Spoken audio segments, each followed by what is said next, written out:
Okay, refraction at plane waves, reflection by the plane waves by using Huygens principle. XY is the refracting surface which separates the two media. In the medium, first velocity of light is the v1. In the medium 2, velocity of light is v2. ಇಲ್ಲಿ X Y ಅಂತಕ್ಕಂಥ refracting surface ಎರಡು ಮೀಡಿಯಾಗಳನ್ನು separate ಮಾಡ್ತಾ ಇದೆ. Medium 1 velocity of light v1 ಇದೆ, medium 2ನಲ್ಲಿ velocity of light v2 ಇದೆ. Parallel beam of light incident on the refracting surface means plane wavefront is incident on the surface xy at an angle of incidence I.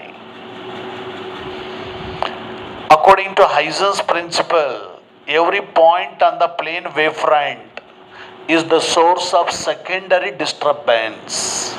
Hence there is a secondary waves are generated from the wavefront. Huygens principle ಪ್ರಕಾರ AB ಅಂತಕ್ಕಂಥದ್ದು plane ವೇವ್ಫ್ರಂಟು, incident plane ವೇವ್ಫ್ರಂಟು. ಆ plane ವೇವ್ಫ್ರಂಟ್ ಮೇಲೆ ಇರ್ತಕ್ಕಂಥ ಎಲ್ಲ ಪಾಯಿಂಟ್ಸ್ಗಳಿಂದ ಸೋರ್ಸ್ಗೆ secondary disturbance ಆಗುತ್ತೆ. ಹಾಗಾಗಿ ಅಲ್ಲಿ secondary ವೇವ್ಸ್ಗಳು generate ಆಗ್ತವೆ.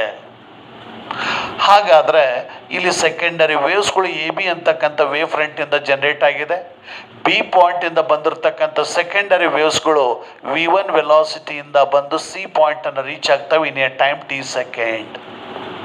ಹಾಗಾಗಿ secondary waves B to C travel ಆಗಿರ್ತಕ್ಕಂಥ ಡಿಸ್ಟೆನ್ಸು v1 ಇಂಟು ಟಿ ಆಯಿತು. ಹಾಗೆಯೇ ಈ ಒಂದು ಎ ಪಾಯಿಂಟಿಂದ ಬಂದಿರತಕ್ಕಂಥ ಸೆಕೆಂಡರಿ ವೇವ್ಸ್ಗಳು v2 ಅಂತಕ್ಕಂಥ ವೆಲಾಸಿಟಿಯಿಂದ ಟ್ರಾವೆಲ್ ಆಗಿದ್ದಾವೆ ಟಿ ಟೈಮಲ್ಲಿ. ಹಾಗಾಗಿ ಟಿ ಟೈಮಲ್ಲಿ ಆ ಒಂದು ಸೆಕೆಂಡರಿ ವೇವ್ಸು ಸೆಕೆಂಡ್ ಮೀಡಿಯಮಲ್ಲಿ ಟ್ರಾವೆಲ್ ಆಗಿರ್ತಕ್ಕಂಥ ಡಿಸ್ಟೆನ್ಸು v2 ಇಂಟು ಟಿ ಆಯಿತು.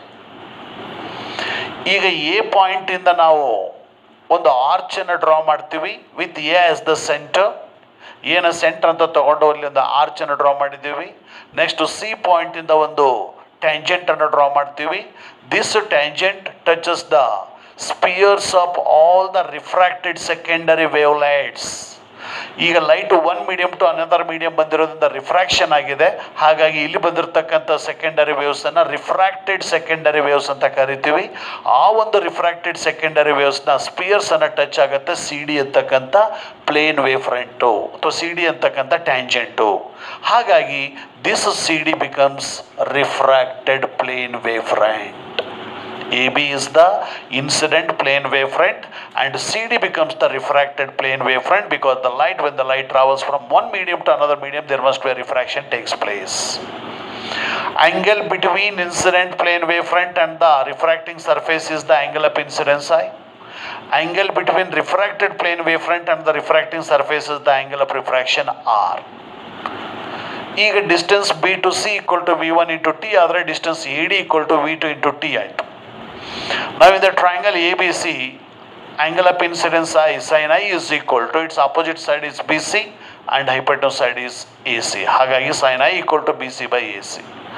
Similarly in the triangle, right angle triangle ADC, sin R is equal to its opposite side is AD and hypotenuse side is AC. Therefore sin R equal to AD by AC. Now dividing sin I by sin R is equal to sin I means BC divided by AC divided by sin R means AD divided by AC. AC get cancelled is equal to BC divided by AD. BC is equal to V1 into T and AD is equal to V1 into T, V2 into T. TT get cancelled is equal to V1 by V2. V1 is the velocity of light in the first medium is constant, and V2 is the velocity of light in the second medium is also constant. Therefore V1 by V2 is equal to constant. Means sin I by sin R is equal to constant for the pair of media and for the given color or wavelength of light. So it is called Snell's law.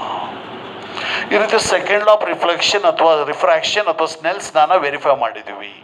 ಹಾಗೇನೆ incident ರೇ, refracted ರೇ and normal at the point of incidence all ಲೈ in the same plane. ಅಂದ್ರೆ both the laws of refractions are verified by the plane waves after the refraction. So in this case BC is greater than that of the AD. BC is greater than that of the AD ಅಂತಂದ್ರೆ AD bends means when the light travels from one medium to another medium that there must be a refraction takes place ಅಂತ ಅರ್ಥ.